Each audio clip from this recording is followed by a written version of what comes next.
This mid laner appeared last year, seemingly from nowhere, to help Neon Esports after the loss of Mamangdaya, their star mid laner. His name is Avatar Mode, or Kokz, and he will be the new mid laner for Geek Slate this season. Let's take a look at his competitive history. Kokz didn't actually appear out of thin air. He actually has a substantial competitive history, especially considering his young age of 21. He got his start in a Filipino team known as Young Minds back when he was only 16. The stack was not very strong, commonly outclassed by the more prominent Filipino teams at the time, like Clutch Gamers, Execration, and, of course, Happy Feet. But it did feature a lot of potential. Previously, Carl, the current mid from Blacklist International, and Ares, the captain from Grand Sky Esports, had played for this stack. Avatar Mode was in the last iteration of Young Minds, and he competed almost exclusively with them for the first 2 years in his competitive career. His results were lackluster, and he mostly competed in local leagues like the Join Dota League or in SEA qualifiers, both of which he never won. During his attempt to qualify to ISA 1 Hamburg, Young Minds decided to change the name of their stack and one player to Secret Empire. But even with a new cool name, they were unable to qualify.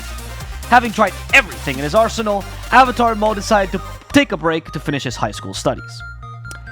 He would later return to competitive Dota at the age of 19 in 2020 with a new Filipino stack called Goodfellas. Despite having a superior name which displayed impeccable movie taste, Goodfellas had similar results to Young Minds, which is why Avatar Mode would leave the team after only a month. He would then join a team that would represent a major breakthrough in his career, Team Novus. Not only would this team achieve his first major result in a local tournament, second at the Nationals under the name of STI Olympians, but he would also have the opportunity to play with a well-respected and known carry in the Philippines, Nando.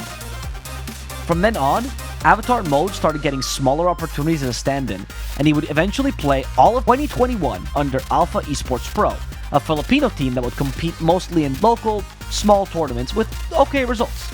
It would be in 2020, and thanks to his history as a solid stand-in, that Avatar Mode would get his big break. During the BTS Pro Series, Mamangdaya, Neon Esports mid laner, got sick, and had to leave the team for a couple of weeks to recover. They chose to use Avatar Mode as their stand-in during the tournament. During this time, Neon's level seemed similar to their level with Mamangdaya, and they had already changed their 4-player Hustler to a Filipino player, Jing, so the inclusion of Avatar Mode would turn them into a fully Filipino team. And that's exactly what happened, as Avatar Mode became their official mid laner for the DPC and would compete in Division 1 for the team, thus achieving a huge milestone in his career. Unfortunately for Avatar Mode and for Neon, the results were not as expected. Neon Esports quickly dropped from Division 1 in Season 2, unable to take games off any of the top teams. In Season 3, the team reformed and would only keep Avatar Mode and Ryu from their previous roster. Despite this change, they were unable to recover and lost every single series that season, only winning a total of 2 matches. Post-DPC, Neon had many shuffles, but the one player they consistently kept was Avatar Mode, and their coach Trump. He had already shown promise, despite Neon Esports being unable to obtain results, and Neon was hoping to rebuild around him and Ryu, who had come back to the team. On the 29th of November, Avatar Mode officially left Neon Esports, but Kokz was already playing with Geek during the BTS Pro Series, which started a little bit earlier, as Neon had decided to use their second team, Neon Atomic, instead. Now, as the new season is about to begin, we stand to see if Kokz will be able to prove that his previous results on Neon Esports were a fluke, and that he deserves that spot in Division 1 DPC.